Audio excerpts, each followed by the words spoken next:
इस सृष्टि में जो जन्म लेता है वह निश्चित रूप से मृत्यु का अधीन हो जाता है। दोस्तों, श्री कृष्ण इसका अर्थ समझाते हुए कहते हैं कि इस मृत्यु लोक में हर प्राणी, चाहे मनुष्य हो, पशु पक्षी हो या फिर पेड़ पौधे हो, हर सांस लेने वाला प्राणी अपने जन्म के साथ मृत्यु को भी लेकर आता है। हर प्राणी को एक न एक दिन निश्चित रूप से मरना अर्थात अपने शरीर को त्यागना पड़ता है।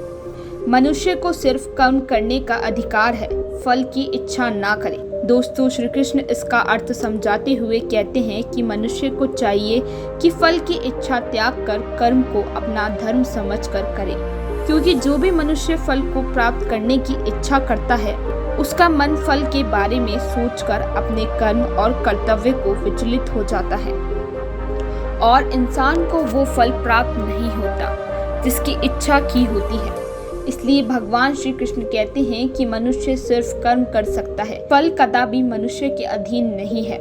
जो लोग फल की इच्छा से कर्म करते हैं वे लोग दुख सुख आदि के चक्र में फंस जाते हैं, कि मन की शांति नष्ट हो जाती है। श्री कृष्ण कहते हैं कि मनुष्य अपने फल की इच्छा त्याग कर कर्म को अपना धर्म समझकर करे तो उसका फल अवश्य मिल जाएगा। वे विधान की इच्छा समझकर स्वीकार कर ले और ज्ञानी व्यक्ति इस योग को अपनाकर कर्म का योगी बन जाता है। इस संसार में केवल शरीर मरता है लेकिन आत्मा अमर रहती है। शरीर के मरने पर भी आत्मा नहीं मरती।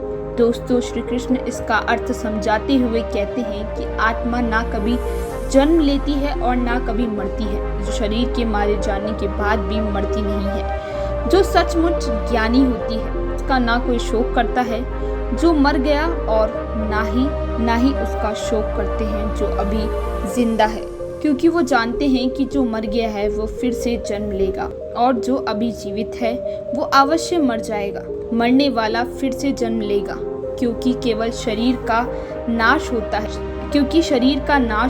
शरीर के अंदर की जो आत्मा है वो कभी नहीं मरती। आत्मा को ना कोई शस्त्र काट सकता है और ना उसे जला सकता है, ना ही जल उसे गला सकता है और ना ही कोई वायु उसे सुखा सकती है। तो श्री कृष्ण कहते हैं कि मनुष्य के शरीर का एक अंग है मन, जो दिखाई नहीं देता परंतु वह इस शरीर को सबसे शांतिशाली हिस्सा है। मनुष्य घमंड की कदर पिलाकर मदहोश करने वाली पाखड़ी केवल मन है। उसके हाथ में मोह माया का जाल है जिसमें वह मनुष्य को कामनाओं में टटोला रखता है और उसे अपने वश में करे रखता है। ये मन शरीर से और अपनी खुशियों से भी और अपने दुखों से भी मोह रखता है। खुशियों में खुशी भरे गीत गाता है, दुख में दुख भरे गीत गुनगुनाता है।